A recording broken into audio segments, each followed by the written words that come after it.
i-ano natin, tanggalin. Alright. Yan o.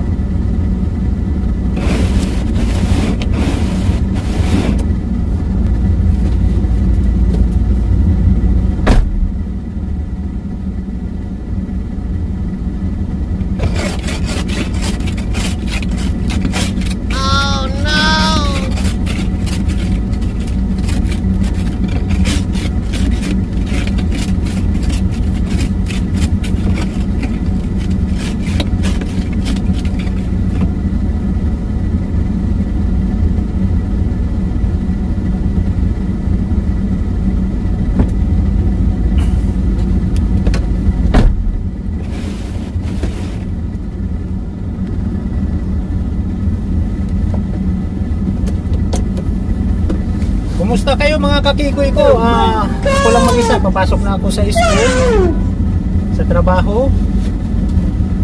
Ayan. Kaninang umaga, hinatid ko yung apo ko. Alright, ngayon papasok naman ako. Tsaka pag uwi niya, nagbabas na lang siya. Minsan naglalakad. Kasi malapit lang sila sa school eh. Alright. So keep on watching lang mga kakikoy ko. Ayan o.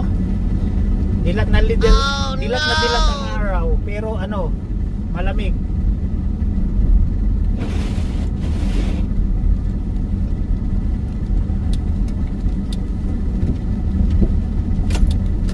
Alright.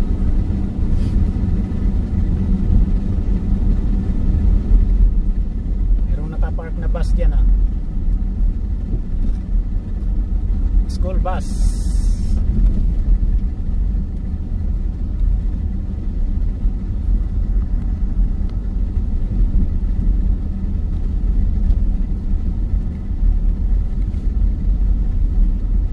So may dadaanan ako bago pumasok itong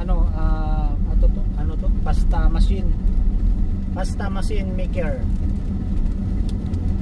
Idadaan ko sa aking anak. Papakita ko sa inyo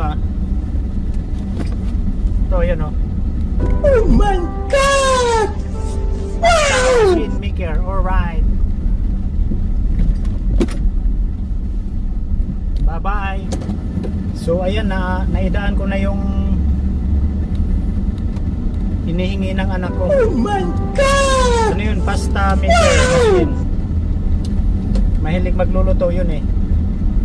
Yung pandesal na in-upload ko, kumakain ako, yun, siya may gawa nun, pandesal. Kasi nag-aaral yun ng ng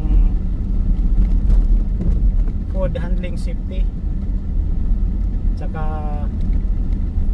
food class, may food class sila. Ayun. So ayan, i-update ko lang kayo mga kakikoy ko. Alright. Ingat ang lahat. So continuous na tayo ngayon. Dito naman, itong street na to, yung isa kong anak na lalaki.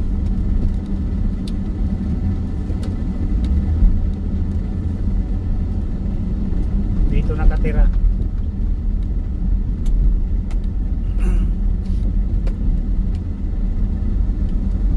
Diyan nakatira anak ko, yan yung bahay niya.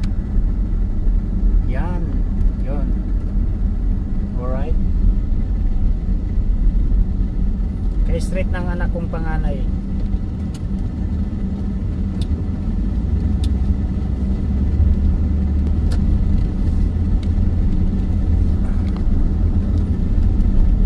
So tatlo anak ni Kikoy na mayroon ng anak, mayroon ng family. Alright.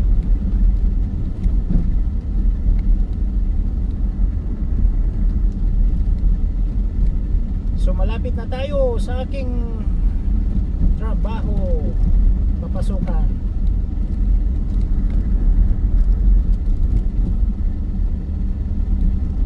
$16 years na si Kikoy ngayong April 13. 16 years sa trabaho. Alright. Tapos sa Canada next month 16 na rin.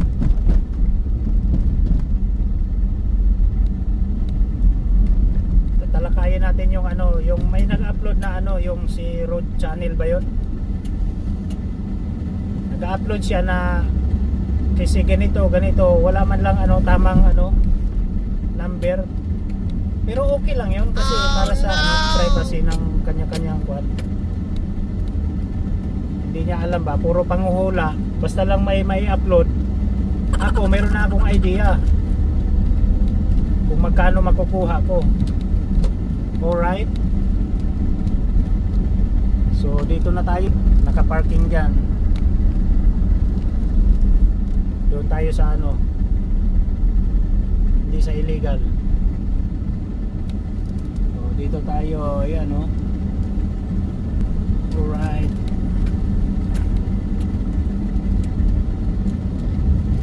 O yan, nandito na tayo mga kakikoy ko. Keep on watching lang mga kakikoy ko.